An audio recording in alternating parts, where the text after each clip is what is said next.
Welcome to Visions, a series of visits to almost everywhere. I'm your host and fellow traveler, Herb Malzman. Today here on Visions, we begin a two-part look at the White House. Let's move along now to Washington, D.C. and the White House. Here we go. We are in the nation's capital, USA style, Washington, D.C. Right now, we're looking directly at the White House. One portion of one side, I believe we're at the East Appointment Gate. I don't know now whether we're here or not, but the sprinklers are going. Spring has finally taken hold here. It is April the 26th, 1999, and spring is finally here in all its regalia. The White House, just to give you a little quick background as to the time of the day right now, the time of the week, the month, the year. NATO celebrated its 50th anniversary this weekend, and the White House was the scene for the festivities and the meetings and the getting together and the congratulations in the midst of the Kosovo situation. NATO is very active these days. So the White House was the nerve center this weekend. Everybody meeting here, of course, the president and dignitaries from around the world. There was red carpet treatment. They came in through the North Portico. So that's what's happening. We're right here, and I guess this is the White House is closed to visitors on Monday, but we're going to get in here today. We have a special one-on-one tour coming up, and we're going to be in there in just a few moments. It is about 10 past 12 in the afternoon right now. Again, it's Monday, April the 26th. We came through security to come through. Of course, it's a very secure area, as most of Washington, D.C. Coming through, we had to be checked through by the guards, and then we were sent through to a white tent, and that was where the dogs were, the sniffing dogs. We opened up the trunk and checked things out to make sure we weren't carrying anything, and then we were invited to go through the gate and into this parking area right here. And this is where we are. We're right here at the White House. I've been waiting 6 years to get in here for this tour through the legalities and getting permission, because it wasn't the regular tour, a little more in-depth tour that we needed, so it needed a special permission to get in here today. So that's what's going on. We are going to be going in at 1 o'clock. We have a 2-hour window, a 2-hour tour coming up. I believe we're going to meet Betty Monkman, who is the curator for the White House. We may be speaking with her. She may be doing the tour, but I'm not sure. I know we have at least one guide and perhaps a second guide. So we're going to get as far into the White House as we can. Again, it's a beautiful day. Another anniversary to tell you about. Not only, of course, is it the 50th anniversary of NATO this weekend, but today, April the 26th, 1999, is the 13th anniversary of the nuclear disaster at Chernobyl. And to celebrate or to commemorate that disaster, there is a computer virus that's going to take hold today. It's called Chernobyl, and it's supposed to confuse the hard drives, and it's going to be very desperate. There are a couple of companies on the web that'll give you the inoculation free to save you from this virus, but it is called the Chernobyl virus, and it's out to do its worst dirty work imaginable, and to celebrate, again, to memorialize, to commemorate the 13th anniversary of Chernobyl. That is where we are right now, and I do want to make a couple of thank yous before we go in. I want to thank James Herndon and Ruth Foss and all the really good folks at the Library of Congress, who, by the way, supply you with these tapes. The Library of Congress, National Library Service for the Blind and Physically Handicapped. Through all this, to get approved to come in here, to get clearance to come in, the Library of Congress gave their blessings. I also want to thank Sharon Solomon, the director of the Equal Employment Opportunity Division. She was very instrumental in getting this thing moving along again after a 6-year period. Somehow they gave me over to Sharon, and she made this whole thing happen. She made this visit happen. She was very instrumental setting us up and moving it along through the process. I also want to dedicate this program, I want to dedicate these programs because there'll be more than one segment. We're going to be here for a while. I want to dedicate this program program or programs to Shirley. Shirley, a good friend. She was very helpful in getting this tour set up. Shirley, I miss you. And if you're watching today, we finally made it. And thank you, Shirley. You're a wonderful person. And goodbye. Thank you, Shirley. Okay, that's the situation. That's the story. Dedication's out of the way, and thank yous out of the way. We'll get to thank yous later on. We're going to shut tape right now and wait for 1 o'clock, or the appointed time, to get into the White House for this special tour. Again, you're listening to Visions, a series of visits to almost everywhere. I'm your host and fellow traveler, Herb Mosman. Let's cut tape. We're past security. We came through the East Appointment Gate. We checked in. We went through metal detector. The tape recorder was checked. Everything was covered. I was beeping and banging and buzzing and beeping, and it turned out it was probably my belt buckle after I took everything metal I could think of off. It might have been my belt buckle. We're inside now. We're right at the portico. I'm not sure exactly where we are, but this is where the appointments come through. We're not going to be on tape until we get inside with Betty Monkman, who will help guide us along. So let's cut tape. Here we go. You're listening to Visions, a series of visits to almost everywhere. I'm your host and fellow traveler, Herb Mosman. We're in Washington, D.C. We're about to enter the White House, and as soon as we can go back on the air, we will be with you. It is April 26th, 1999. It is about 10 minutes to 1 in the afternoon. Let's go inside. Let's cut tape. We are back on a tape right now. We're about to take the tour. It's going to take about an hour and a half. We're going to try to take you through the regular tour, but then we're also going to kind of give you a look at some of the out-of-the-way places here at the White House. Before we move along, we're with Betty Monkman, who's the curator here at the White House, and Jeff Bowman, who is with Secret Service. Sans glasses, by the way, not wearing the shades. Miss Monkman, before we go ahead, and I'll meet you in a moment, Jeff, before we move along, you have 3 portraits here, First Ladies. One is Ms. Jackson, one is Mrs. Tyler, and the other is Bess Truman. Bess Truman, do you rotate the stock, or there's always the 3, and then you have a seascape here. Why these 3 in particular? We do have a collection of portraits of First Ladies in the White House. We don't have them of every First Lady, but we try to find them of every First Lady. A lot of the location for the President's portraits, as well as the First Lady portraits, sometimes depend on their size, when they were painted, and so forth.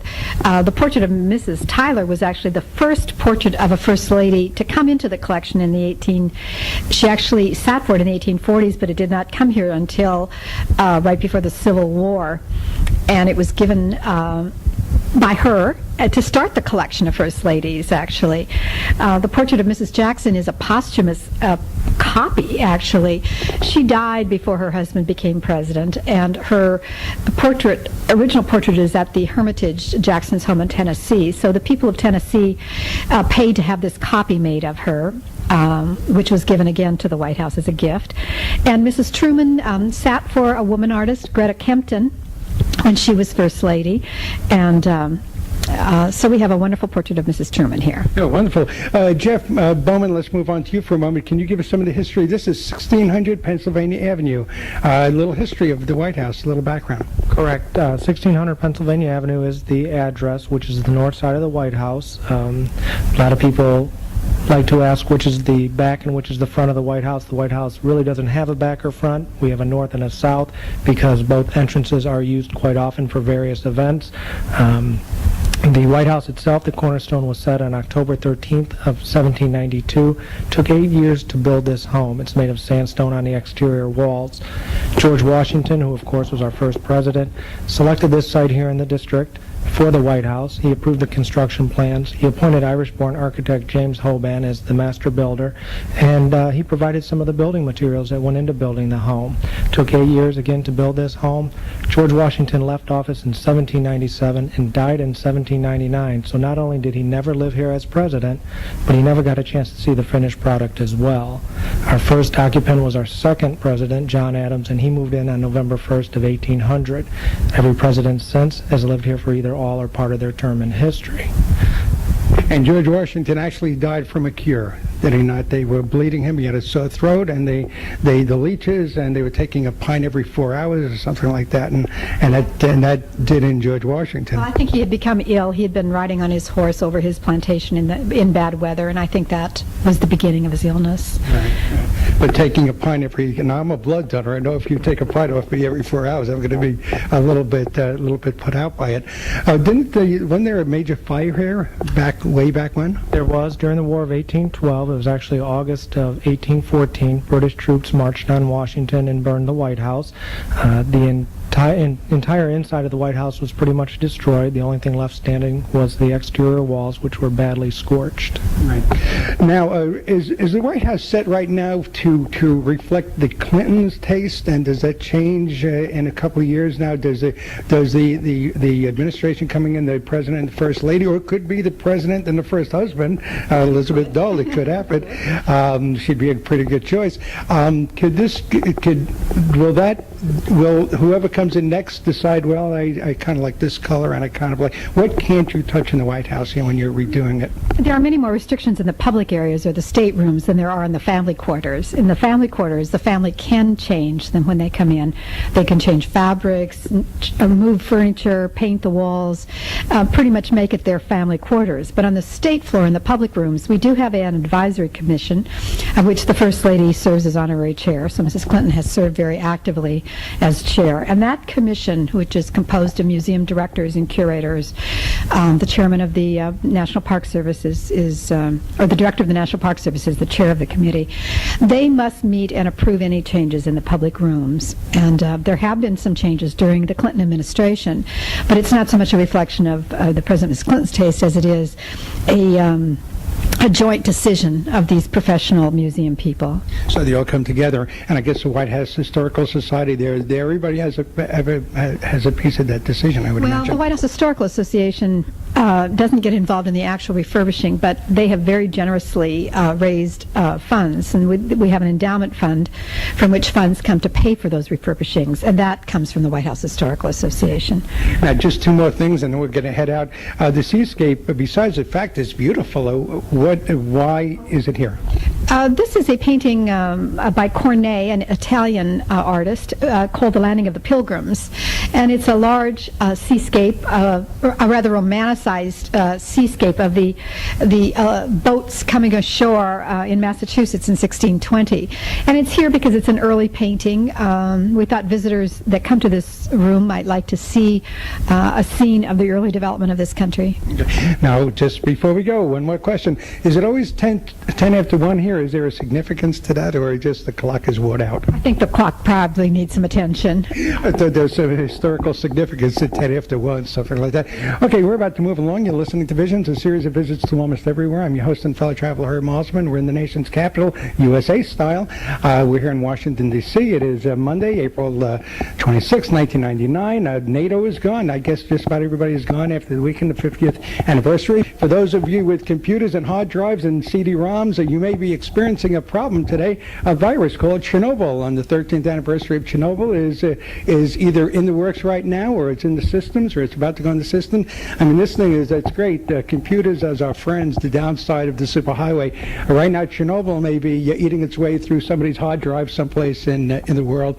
So, and again, the 13th anniversary of Chernobyl, the nuclear accident in the Soviet Union, the former Soviet Union. We're gonna stop tape right now, and then we'll meet you as we take the tour. Here we go. Let's cut tape. We are outside now. We're at the front entrance, I guess, of the White House here. We're looking at a very famous chandelier, or the hanging lantern. This is famous when the dignitaries come here to the White House. They come up, the President and First Lady greet the visitors here, and then they're brought into the White House. This is also, sadly, where John Kennedy, this is where they pulled up, I guess, in front of their hearse, and the motorcade came through here. Who wants to start? Let's start. with Jeff, and the last name is Bowman. Currently, we're on the north portico of the White House, which again is the address side to 1600 Pennsylvania Avenue.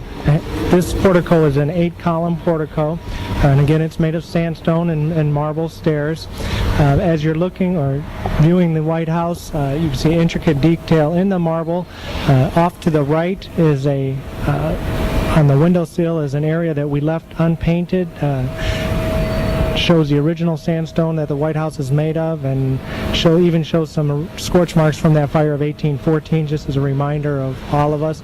The White House went under a renovation on the exterior through 1990 to 1994 or 96, where we actually had stonemasons come in and they took all the coats of paint off the White House, brought it back down to its original sandstone, and then gave it a fresh coat of paint. There's something happening right here. You have some scaffolding up, but this is I guess a rehab year. I know Washington Monument is getting a do-over, a makeover, and what's happening here? This is not actually a rehab. These are screens to screen the arrival ceremony on Saturday night from people in the park, and the photographer and the press would stand on the scaffold and take photographs of the heads of state as they arrive for the dinner on Saturday evening.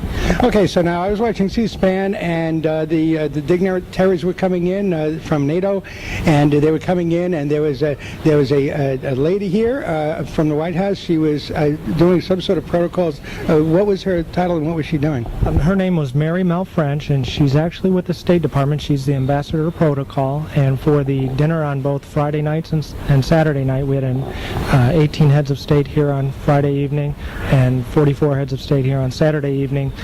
She would meet and greet each head of state here on the north portico and then escort them into the White House, where they were taken upstairs to meet with the President and First Lady, and then brought down the grand staircase for their official entrance into the NATO dinner.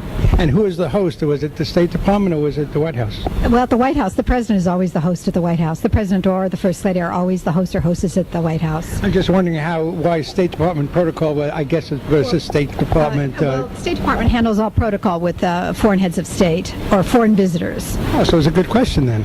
Okay, how did you feel about, when I heard the protesters at NATO go home and so on and so forth, the one thing you say to yourself, well, it's not really perhaps putting our best foot forward, but at the other side of the coin, it really does show what America is all about, because you can have protesters, you can have people voicing their difference of opinion and not be I wouldn't worry about the noise, I need the sound, and not be shushed or carted off and banned away someplace.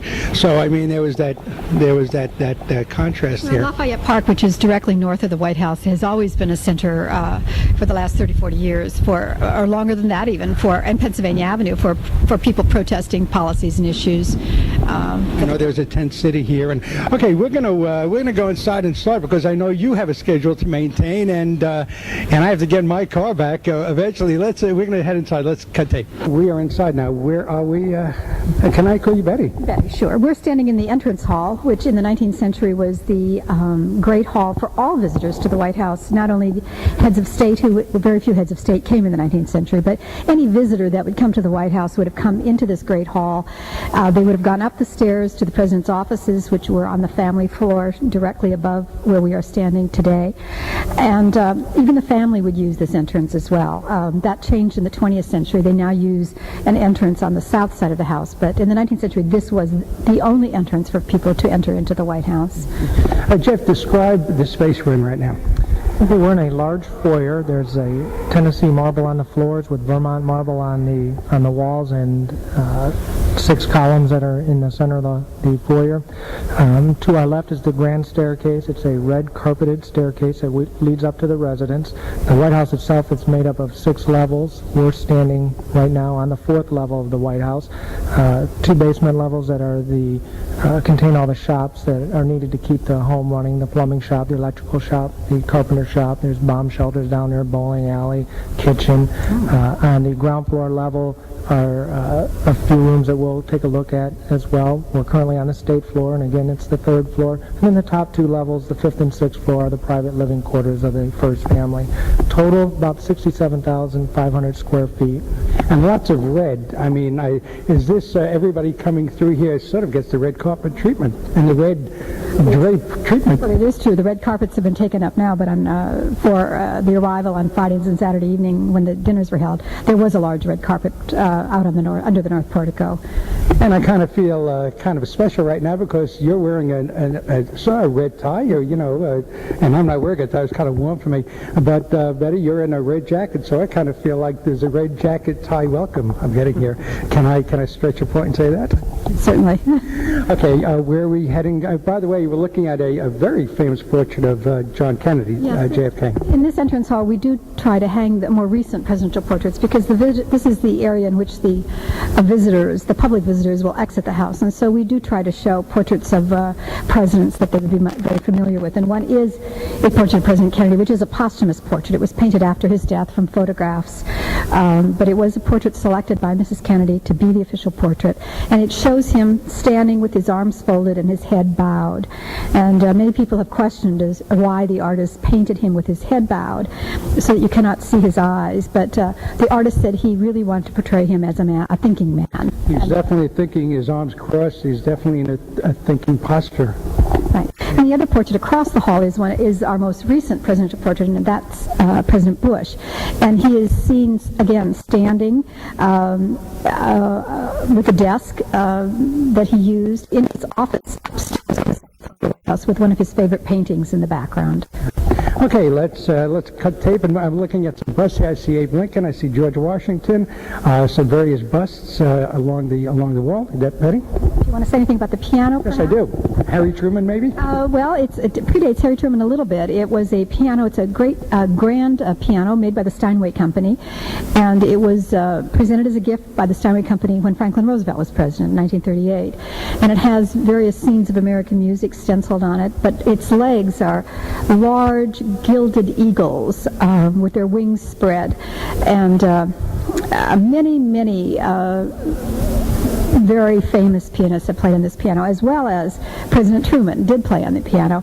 President Nixon also played on it at one time when he gave a birthday party for Duke Ellington, which we are now celebrating his birthday this spring. He could tickle the ivories, old Richard Nixon. Yes, he could. Okay, well, moving along here, I see 1817, the year to the top, 1792, 1902, and 1952. This denotes what, these years? These are the major renovation dates of the White House. Again, 1792 was when the cornerstone was set. 1817 was the renovation after the fire of 1814. In 1902, Theodore Roosevelt pretty much completed the White House mansion itself.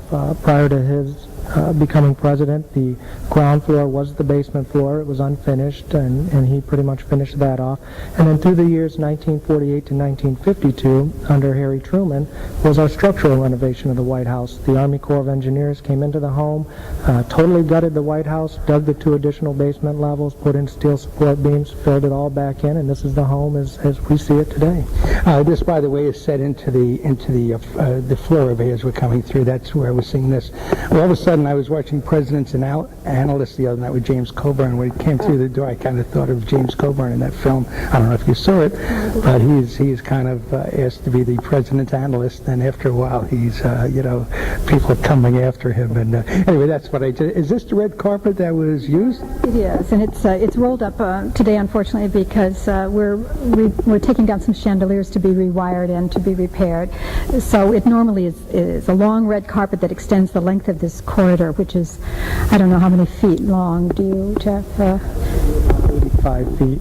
85 itself, correct. I was going to say like 90, so, but you must have it right. I know you'll be checking it later on. Let me see that one. At one end of the corridor, we have the East Room, which we will go into. At the opposite end is the State Dining Room. So it's this corridor that oftentimes the President and First Lady will walk down, escorted by military color guard and so forth. And then off to the other end, on the south side of the house, we have 3 parlors: the Green Room, the Blue Room, and the Red Room, which we'll also go in today. The East Room, that wouldn't be where Pablo Casals was, and Yeah. Yeah. Oh, this is where he appeared? I kind of think of him because his name came to mind just now. So this is where they have the concerts and the recitals and those performances. And often during this administration, there have been several state dinners here, as well as Jeff could speak to. We have one coming up on Monday, May 3rd, state dinner for the Premier of Japan. This is more notably the room that President Clinton uses for most of his large press conferences. He will walk down the hallway with the long red carpet, standing just inside the room in front of a podium, and then we'll have about 120 White House press seated in this area asking various questions. The room itself is 80 feet long, 40 feet wide, and 20 feet high. Very versatile room here at the White House. We're standing right over here, but here's where the lectern would be when he has the press conference. So all the chairs are turned around. That's what confused me. So he comes down this hall, and he comes through, and he goes right to the podium or lectern. He's actually on a riser, so he's a little bit above, so the cameras that are set up in the back of the room can get a good view of the president. Right. And then directly behind us, inside either side of the wall, are two large wooden doors, mahogany with a cherry inlay that slide closed. Yeah. And this would start the press conference. And when the doors close, the conference begins. Correct. Okay. And is there a certain color you should wear? I mean, I know the president wears a lot of blue, perhaps just the season. What looks good in this backdrop? Are they aware of, how best to look and how best to what colors? That's a question for television people. That's not something we get too concerned with. I just thought of Helen Thomas, who perhaps still today wears red, and she made the point that the reason why she does, she's easy to spot at a press conference, so she tended to go to red. Lots of red. This room is gold and white, actually. It's the carving in this room was first done in 1902 under Theodore Roosevelt and then modified slightly under President Truman in 1952. But it's carved wood and a very elaborate plaster ceiling. 3 enormous cut glass chandeliers made in Bohemia that date from 1902 as well. And I see George Washington, another famous portrait. You see that portrait a lot, rather large. And Theodore Roosevelt. And who would be these two? Is that Garfield? That is Martha Washington. Garfield to the left. William McKinley. Okay, McKinley, Martha Washington, George Washington. Well, there you go. It kind of fits. And then Theodore Roosevelt. Okay, and how big is this room? Give us you're good with the dimensions. Go for it, Jeff. 80 feet long, 40 feet wide, and 20 feet high. And if I could add, the portrait of George Washington here in the East Room is probably the most famous portrait of Washington. It's the 1797 Gilbert Stuart portrait, and it's the one that Dolly Madison had rescued from the fire of 1814. The only thing that survives in the house that was here prior to the fire. It came in 1800. The government bought it and moved it into the house here so that it would be here when John Adams moved in November of 1800. I was at Morris Jumel Mansion in the Bronx, and Washington actually was there during the war because he could watch the rivers, both rivers coming up. And I was in his office, and it was interesting to see a little portrait of him, a little painting with dark hair. I mean, as a young man, and you hardly ever would see anything like that. But here it was. They had the secret doors, the passageways. So that's. Do you know Morris Jumel? I know the house. Yes, I do. I must say that although Washington did not live here in the house, he was so revered by and is still revered by presidents that we have more portraits of Washington in the White House than any other president. You're right in the middle of Washington, also. So that's. Well, of course, it was named. The city was named for him. Sure, it wouldn't have been the first president that came in, but it's the only president ever to be here. That's what it's named after. Jeff, you want to say? If I could just add one last thing about the East Room. This is where, after a state dinner, all the guests will dance, ballroom-style dancing with normally one of the armed forces bands will set up, Navy band, the President's own Marine band will set up here in the East Room. Okay, let's move along. We'll cut tape. Here we go. We're back on tape, and what do we want to say about this really beautiful room here? It's off the It's off the East Room. It's one of the 3 parlors known by their colors, and the green room is covered with a silk fabric on the walls, and it has a sort of a moire or a watered effect to it, and it is one of the few rooms in the house that are covered with fabric. Is it safe to say that everything in this building, in this house, is priceless? I would say that, priceless and irreplaceable. This furniture, for example, is Duncan Fife's Federalist period. Pretty much the paintings and the portraits and china throughout the home are irreplaceable. And who are the portraits? Would that be, was that? Over the mantle, and actually this is one of the original mantles that was installed in the house when it was rebuilt in 1817. It's made of beautiful Italian Carrara marble, and the shelf of the mantle is upheld by these sort of caryatids, these women based on Egyptian and Greek motifs. But over the mantle is a wonderful portrait of Benjamin Franklin, and it was painted in England in 1767 when he went to protest the Stamp Act and other things that were happening prior to the Revolution. And he is seated at a table, in a wonderfully vivid green coat with his gray wig on, and a bust of Isaac Newton peers down on him, which is resting on the table. I wonder what he's reading. I think it's some monetary contract that he was involved with for a man who then commissioned the artist to paint this painting. And on the left is I can make it out from here. James Polk is on the left, and on the right is Benjamin Harrison, who was president in the late 1880s, early 1890s. Mm-hmm. Visualize for me, or paint a picture. Okay, we're standing in a room right now. Is the president, Mr. Clinton or Hillary Clinton, will they? I mean, I just can't imagine it's the kind of house that, in my apartment, I go hang out in the living room. I haven't seen the television yet. I'm sure there are. But, will they come in and just kind of sit down and, just kind of sit by the fireplace and lounge and be leisurely and casual and that sort of thing? It's sort of staid, sort of. Is it a livable kind of room? Just when nobody's here, they just walk around here and, give us a sense of that. Itself is pretty much the main entertainment level of the White House. On a normal day-to-day basis, the first family pretty much would do any relaxing or reading up in the living quarters, and then use these rooms for more formal occasions. And they are all used during our formal events. A lot of times the president will have conversations with good friends and visiting heads of state here in the green room or in any of the parlor rooms. But they are used 3 to 4 times a week by the first family. Are they liable to be in here this evening, just sitting here and chatting? I don't think there are any formal official functions. Just the two of them?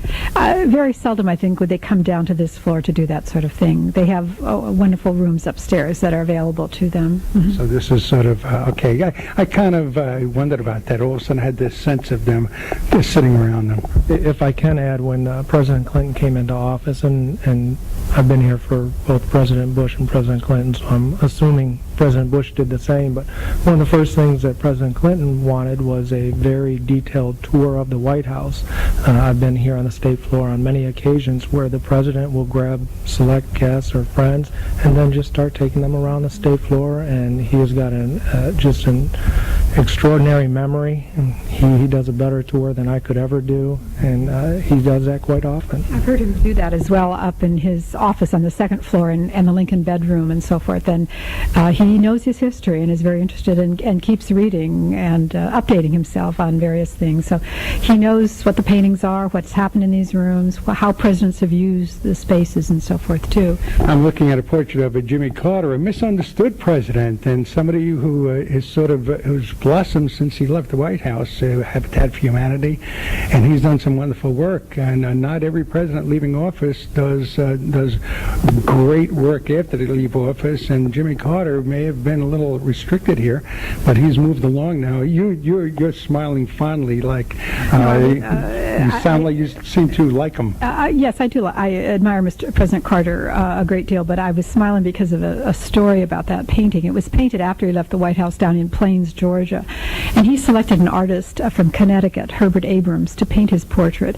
And after the portrait was finished, I asked Mr. Abrams if he could write a little account of President Carter sitting for his portrait. And Mr. Abrams related to me how they became such good friends because they loved to fly fish. And so a lot of their conversation while President Carter was sitting for that portrait was about fishing, which I thought would be... It looks great. It's a very attractive painting, I think. And in fact, President Bush admired that painting a great deal and selected the same artist to do his portrait. Yeah, he looks really wonderful there. Very, a president comes into office feeling young and perky and ready, and goes out kind of worn out. And you probably age a week every day you're in this building working. Well, I think that's very evident if you see photographs of President Franklin Roosevelt, who was here a little over 12 years in the House. And from the time he came in 1933 till the time of his death in 1945, there was a dramatic change in his physical appearance for the wear and tear of the pressures of the presidency on him. Right. Okay, now, and I don't want to get political, but I'm not going to get political, but right now with Kosovo, is this sort of the eye of the storm in here? Things kind of stay... I'm just looking at the sense in the White House. Things are happening. Is there a calmness in here? Is there an excitement? Is it business as usual? Is this sort of like the eye of the storm here? Is it always professional and always... You might know more about this. Well, the interesting thing I've found coming here to the White House is that the White House itself still maintains being a home. The West Wing, where the President's Oval Office is, that's where he'll do most of his work. Over there, people running around, very busy place, a lot of things happening. But once you come back here to the mansion itself, it is again a home, and things are more calm, a little bit more relaxed, and for social events it presents a very pleasant atmosphere, no matter what's going on in the world. Sort of a refuge. I kind of thought eye of the storm, that sort of thing. But I might say that even though there are crises like Kosovo going on at the moment, the House continues to be open to the American public. And again, this is Monday, which we're taping this, but tomorrow morning at 8 o'clock in the morning, we'll have 4,000 to 6,000 people during the morning come through to see the President's house. I expect to see glasses sitting around from everybody that was here, this whole group. I just want to point out a few historic objects that are here in this room, the Green Room, that are associated with some of our early presidents. And one is a very beautiful English Sheffield coffee urn, and it was purchased by John and Abigail Adams when he was Minister to England, and it has their monogram JAA on the front of the coffee urn. And the candlesticks, which are French late 18th century candlesticks, belong to James and Dolly Madison. So I can't light one, huh? Well, you could light the candles, yeah. Okay. Well, I thought these were candles from that, and you can't light them. The candles themselves are fairly recent. Yeah. They're not the candles from that back then. I do want to say something about a few paintings here, too. Sure. Mrs. Clinton has been active in adding to the collection of paintings in the White House. We have a lot of portraits of the presidents, of course, and first ladies. And since Mrs. Kennedy sort of began her program to add American art to the White House, the collection has grown tremendously, and we have many paintings of various scenes of America throughout the 19th century. We have in the Green Room our first painting by an African-American artist, Henry Tanner, and it's a scene of the dunes at Atlantic City at the end of the 19th century. And they're actually, if you can't, it's hanging rather high, and so it's difficult for people to see, but if there was actually sand from the dunes on the canvas of that painting. And then we have a very... I just want to say, I was looking at the bottom one, looking for the dunes in Atlantic City, but it's up there. Above, right below it, is a fascinating scene of Philadelphia in 1858. And in the background of that painting, there are a lot of people on the streets, a lot of wonderful 18th century buildings in the background, red brick buildings. But in the background of that painting, you can see the steeple of Independence Hall, where the Declaration of Independence was signed. So that's not the dunes. The dunes are up there. The dunes are further up. And there is another painting between the windows that has been added during this administration by Mrs. Clinton, and it's a painting by George O'Keeffe, who painted in the Southwest and loved the light of New Mexico. And just a few years ago, we added this painting called Bear Lake, New Mexico, and it's a scene of mountains and the beautiful purple colors that sometimes the mountains have in New Mexico when the sun is setting. Mm-hmm. See, Arizona too. There's a color to the mountains. Okay, I guess do we move along? Yes. Okay, let's move along.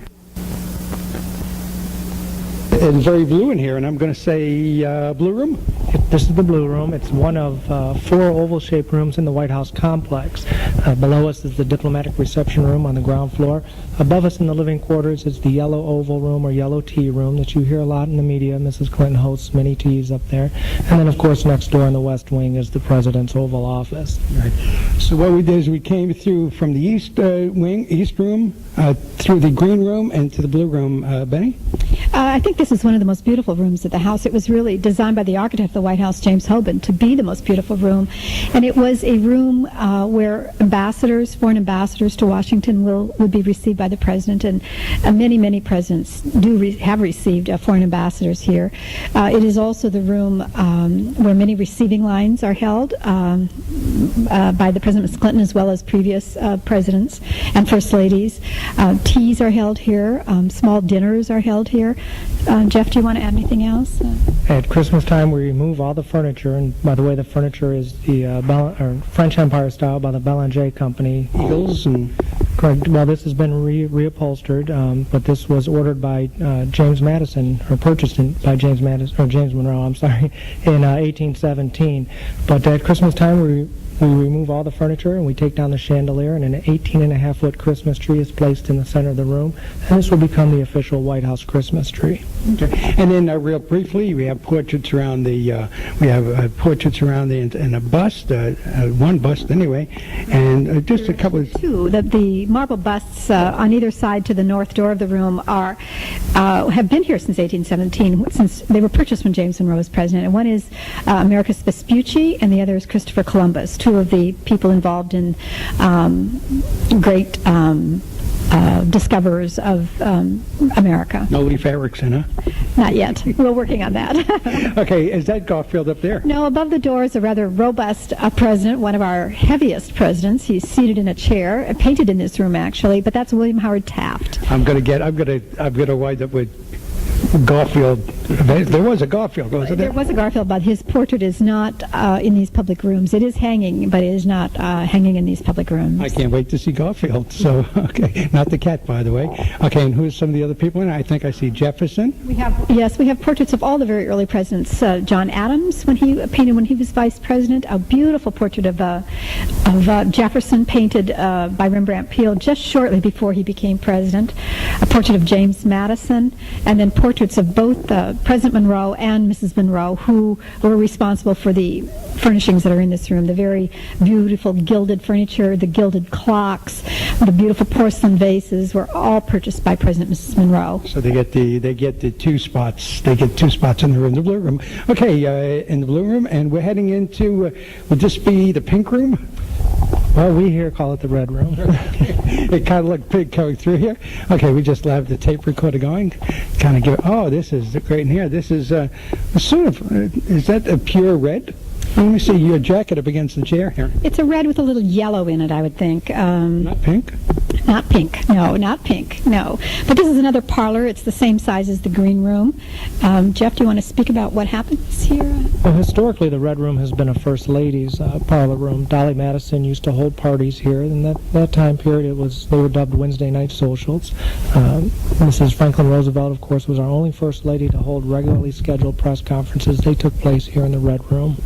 Red, everybody knows, was Nancy Reagan's favorite color. This was one of her favorite rooms, and this is where she would often entertain spouses of visiting heads of state as well as various women's groups here in the red room.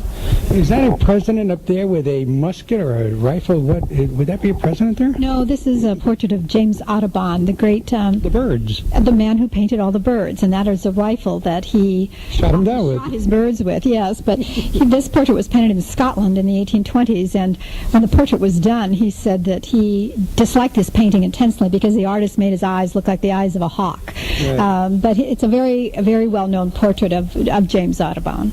Did he actually shoot birds with that gun, with that rifle, with that weapon? Perhaps. I don't know that we know that. And that's where we got the detail, I guess, getting up close and personal. I see some music, a music sheet over here, and on a stand. I wonder what. Play it again, Sam. What is it? This room in the 19th century, because it was close to the grand staircase that the family used to go upstairs, and also the state dining room, was often a family music room. They did use this room much more for family occasions, and there was always a piano here until the turn of the century. And so to donate its former use as a music room for the family, we have some wonderful music sheets, and these are we have a small collection here of music sheets, musical compositions made in honor of either the inauguration or the president. This is called President Jackson's Grand March, and so this music sheet we hope tells a little story of how this was once a music room for the family. Got it. Okay, so can we hum a few bars of the march? I guess we won't bother. Okay, so now we are in the off-red, the slightly off pure red room over here, a little yellow in the red. You wanted to say something, Betty? And great upholstery again. And all of the upholsteries in these rooms are custom made for the White House, I should say, and so you don't find them particularly in a room like the Blue Room. They're based on furniture that were in paintings, for instance, that presidents had posed before. Things. So there is a history and a reason for having some of these brilliant upholsteries here. We do have some wonderful paintings again in this room. A scene of the American West of the Rocky Mountains by Albert Bierstadt, with deer in the foreground. Again, a little bit of a romanticized view. And another painting directly above it, a more eastern landscape called Indian Vespers, and it shows a lone Indian standing looking at the sunrise, or the sunset, I guess. It's Indian Vespers, painted in the 1840s by Asher B. Duran. Would this be burgundy? I'm still looking for the color. The red. We call it Dolly Madison red. We call it Dolly Madison red because we have a portrait here of Dolly Madison seated in a red armchair. As Jeff said, this was her sitting room, and this is a wonderful painting of her done at the time that she would have been serving as Jefferson's hostess, since he was a widower here and her husband was Secretary of State. Dolly Madison red. Dolly Madison red. Okay, now we got the red down, so now everybody's going to go out and get that Dolly Madison red now. Are we having fun? I hope you are. We are. Jeff, you having fun? Very much so. Just to point out, on the walls is a red twill satin fabric. There's not a standard wallpaper. It almost looks cushy. There's a cushion to it. Well, the satin is a breathable fabric, so what they have done is they've stretched the fabric over wooden frames and then have attached the frames to the wall, so there is a little bit of a cushion there. Okay, yes, Benny? No, I just wanted to say a little something about the portrait that's over the mantel. It's a beautiful portrait of a young woman with a plume feather in her head, on her hair. The portrait is of Angelica Van Buren, who was Martin Van Buren, President Martin Van Buren's daughter-in-law, married to his son Abraham, who served as his secretary here in the White House. And she was painted in this portrait with a bust of Van Buren, which we also have between the windows. Exactly. And these both were left to the White House in the 1890s by the Van Buren family. Just to give you, for you folks out there like me, you don't necessarily need a lot of hair to be president. But not in the 19th century, that's true. Right? Today you do, but then you didn't. Not many hairless presidents running around. Okay, so, let's cut tape. You're listening to Visions, a series of visits to almost everywhere. I'm your host and fellow traveler, Herb Mosman. We're in Washington, 1600 Pennsylvania Avenue. You know that address. We're touring the country's home, the United States official home, arguably or inarguably the most important house perhaps in the world, right here, the White House. I will say it's the only home of a president or head of state in the world that's open to the public, free of charge. There's no other home in the world that people can enter a home where the head of state lives. As we're doing the tour, as we were talking just now, you happen to remind me to ask Jeff about the tours for the visually impaired. Correct. We do have offer tours for visually impaired. You would contact the White House Visitors Office to arrange that tour. And what we do is we'll bring the guests in and not only try to help them visualize the rooms and the areas that you're in, but get a chance to feel the fabrics on the walls, touch some of the busts or the paintings and various items inside the house. It really gives them an understanding of where they're at. And of course this is accessible. It's totally accessible, I'm certain of that. Correct. We are handicap accessible. We'll make arrangements, whatever we can do to assist. If you have special needs, by all means, just contact the White House ahead of time, and we'll do our best to take care of you. In fact, I walked into the washroom off your offices there, and there must have been 7 or 8 wheelchairs in the outer room of the bathroom. Correct. Again, we are wheelchair accessible, and if you do need a wheelchair, we ask that you do call ahead so you can schedule them. We do get many guests, roughly 4,000 to 6,000 each day, so you might have to wait until one's available, but we do have them available. And there's just us today. What about a phone number? See, it's you'll think of it, I'm sure. Well, it's kind of through you. I think the main switchboard, which is 456-1414, and ask for the visitor's office. And that's 202, and the number again is? You do it. 456-1414. Okay, so we're all three on the same page now. Okay, we're going into the gold room now. The state dining room. The state dining room. It's sort of gold, though. Well, there are more floral colors in here, I think, than anything else. Gold chairs, yes, and gold chandeliers, gilded chandeliers, and candelabra, and so forth as well. It would be where a state dinner would be held if there were approximately 140 or less people at a state dinner. Sometimes state dinners are much larger, so they're held either in the East Room or, as was the situation with the NATO, when 800 or 900 people were here for dinner, it was in a tent on the lawn. What's interesting is that when you see this on television, it looks larger, much larger on television, as things do. Studios, the late night and the Tonight Show, it really looks bigger on television in the screen than it does. But this is not small, but it's not huge. I expected huge in this room. Yeah, I think it's about 40 feet long, by 28 or something like that. Just a little bit smaller than the East Room. A little bit smaller than the East Room. Right. Yeah, it's smaller scale than I thought it would be. You get that feel watching on television. I'll say though that maybe the rooms perhaps aren't quite as large, but the ceilings in these rooms are at least 18 feet high, and in the East Room, I believe they're 21 feet high. So the scale of the rooms are quite extraordinary for. You don't see many rooms or houses in America built at this time of this scale. In fact, really until after the Civil War, this was the largest house in America until the great houses at Newport or Biltmore in North Carolina were built by the Vanderbilt family. In my place. And is that that looks rather a famous portrait of Lincoln there, Abraham Lincoln. I've seen that. This painting of Lincoln was painted by an artist, George P.A. Healy. It's a posthumous portrait done after his death. It was entered into a competition to have a portrait of Lincoln painted for the President's house after he died. And it lost the competition. Another artist was selected. And so Robert Todd Lincoln, his only surviving son, bought the portrait and owned it until after both he and his wife died in the late 1930s, and they left it in their will to the White House. And Robert Todd Lincoln wrote in a letter that he thought it was the best likeness of his father. Right. And again, the Kennedy portrait is posthumously, and as Lincoln, because of course, it wasn't expected that he wouldn't be around at the end to sit. So.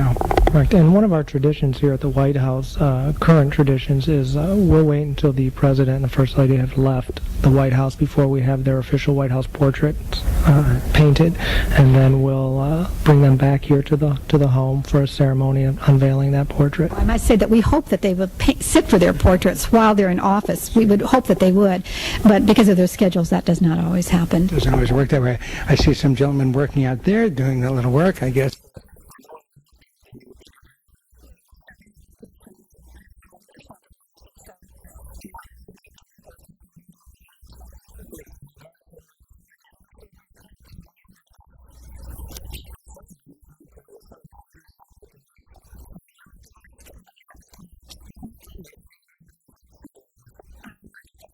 It's directly above us is. I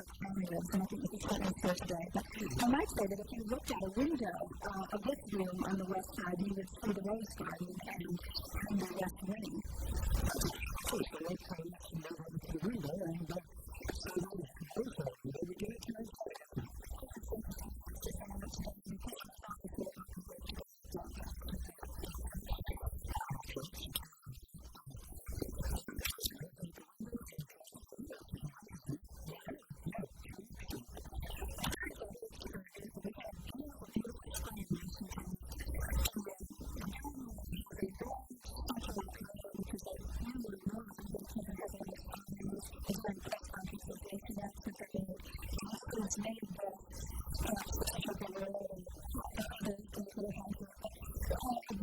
bordered by flower beds and wonderful crabapple trees and magnolia trees as well. We're looking out the window now. You're saying that President Clinton is probably in his office, so it would be off to the right? Just at the west side of the garden, there are set of stairs that go up, and that leads right into the President's Oval Office. Will be just to the left, directly at the top of those stairs is the cabinet room. So we won't get into the Oval Office, eh? Pardon me? We won't get into the Oval Office. Not today while the President is working, no. Okay. No. Can we kind of tell hell he's got a phone call? I could add, the Rose Garden is part of the South Grounds. The home itself sits on almost 19 acres of land with probably about 11 and a half acres out on the south lawn. Very active south lawn for the first family. The President has a one-lane jogging track. There's putting green, 5-hole putting green. There's an in-ground heated swimming pool that was put in during the Ford administration. There's also tennis courts and a basketball court. So quite a bit for the first family to do for entertainment here on the grounds. What about protocol coming in as president, the administration and protocol going out? Are there ceremonies? What happens here? The changing of the garden, all that. What occurs? On Inauguration Day, there is a small ceremony after the president, the incoming president, marches down Pennsylvania Avenue, where they will bid farewell to the outgoing president. You put the boxes outside and the car pulls up to U-Haul and they're other way. Beforehand, they've moved all their items out of the home. There must be a sadness. I mean, you can get used to this sort of living, can't you? Well, I think for those of us who work here, we get very used to the staff, the families and the staff, and it is always a very bittersweet occasion, I think, a change of administration. Many families, like the President Ms. Clinton, will have lived here 8 years, so it is... I keep on going back to it's that's sad, of course, but it's something sad that when you don't get to live your home. Oh, very definitely, and we didn't point out when we were in the East Room, but it's in that room where, when presidents have died in office, they lay in state. Presidents Lincoln, President Garfield, President Harding, President Kennedy. I think there have been 7 presidents who have died in office. How long are you here now, Benny? I mean, are you sort of like a part of the, part of the House now? I came in the late 60s in the Johnson administration. And do you live here in the House? Oh, no. There are no people who live in the House. No. I live in Washington. Sometimes families have occasionally 1 or 2 people they might have come in with them, but it's very unusual for people to live here in the House. What brought you to the White House? How did this come about? Did you apply? Was there what occurred there?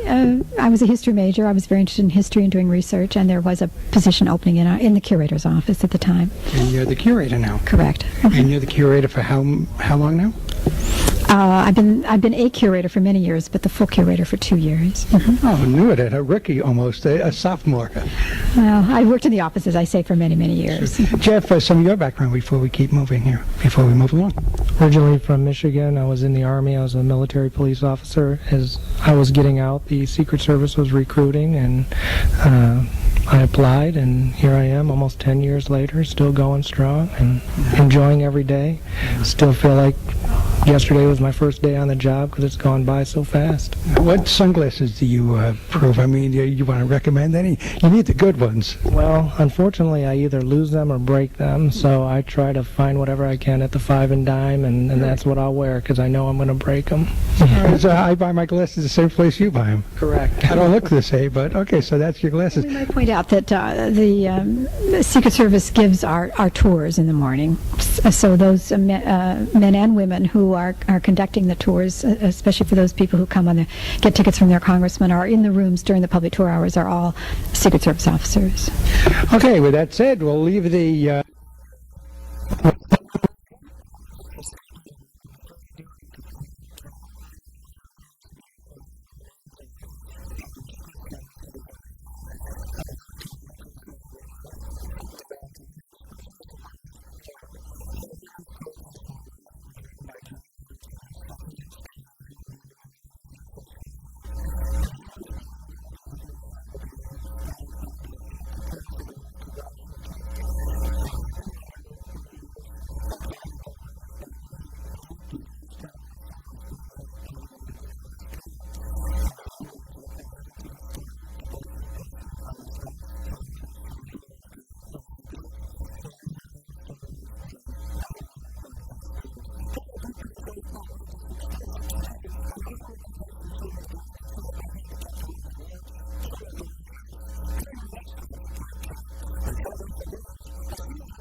Welcome to Visions, a series of visits to almost everywhere. I'm your host and fellow traveler, Herb Malzman.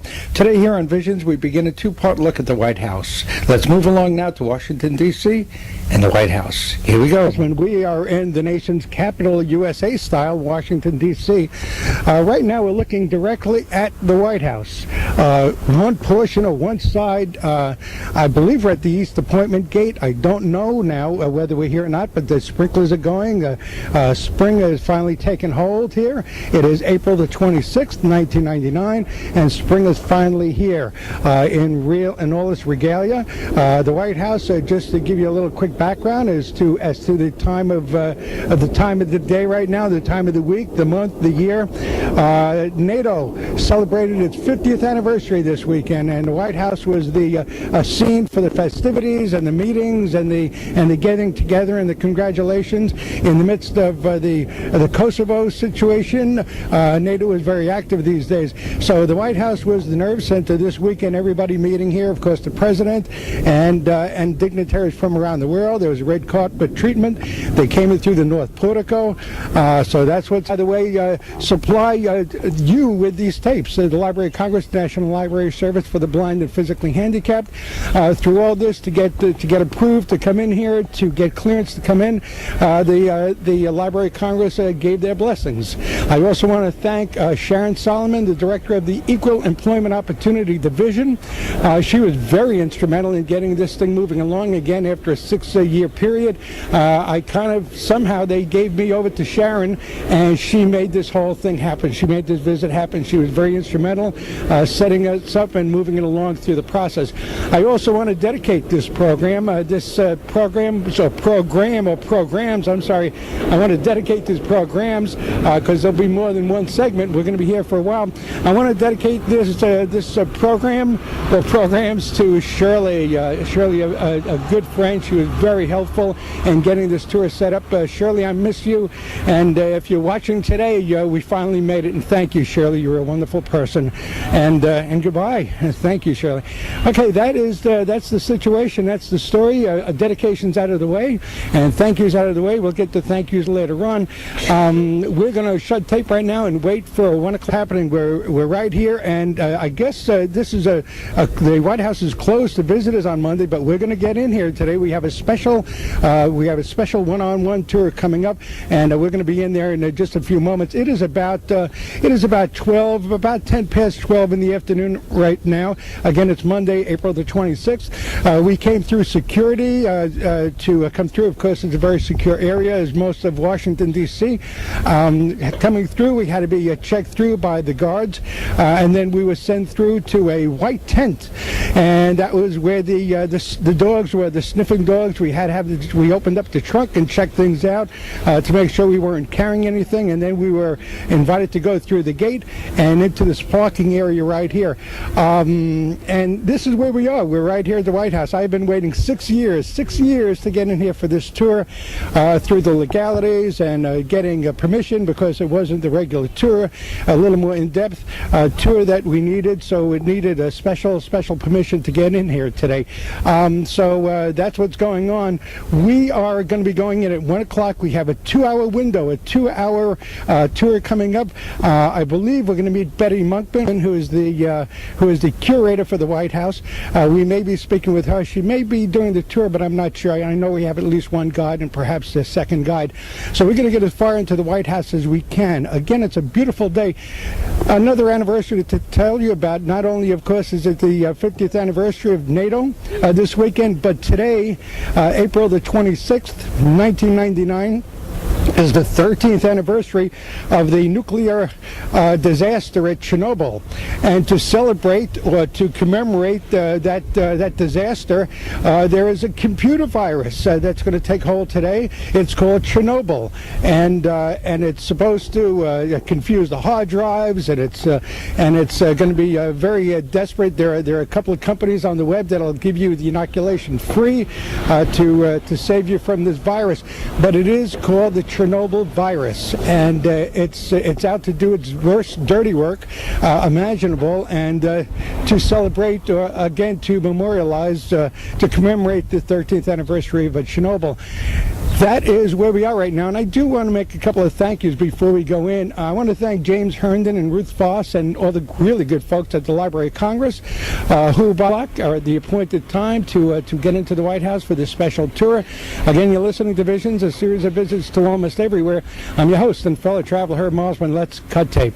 We're past security. We came through the East Appointment Gate. We checked in. We went through metal detector. Had the tape recorder was checked. Everything was covered. I was beeping and banging and buzzing and beeping, and it turned out it was probably my belt buckle after I took everything metal I could think of off. It might have been my belt buckle. We're inside now. We're right at the portico. I'm not sure exactly where we are, but this is where the appointments come through. We're not going to be on tape until we get inside with Betty Monkman, who will help guide us along. So let's cut tape. Here we go. You're listening to Visions, a series of visits to almost everywhere. I'm your host and fellow traveler, Herb Mosman. We're in Washington, D.C. We're about to enter the White House, and as soon as we can go back on the air, we will be with you. It is April 26th, 1999. It is about 10 minutes to 1 in the afternoon. Let's go inside. Let's cut tape. We are back on tape right now. We're about to take the tour. It's going to take about an hour and a half. We're going to try to take you through the regular tour, but then we're also going to kind of give you a look at some of the out-of-the-way places here at the White House. Before we move along,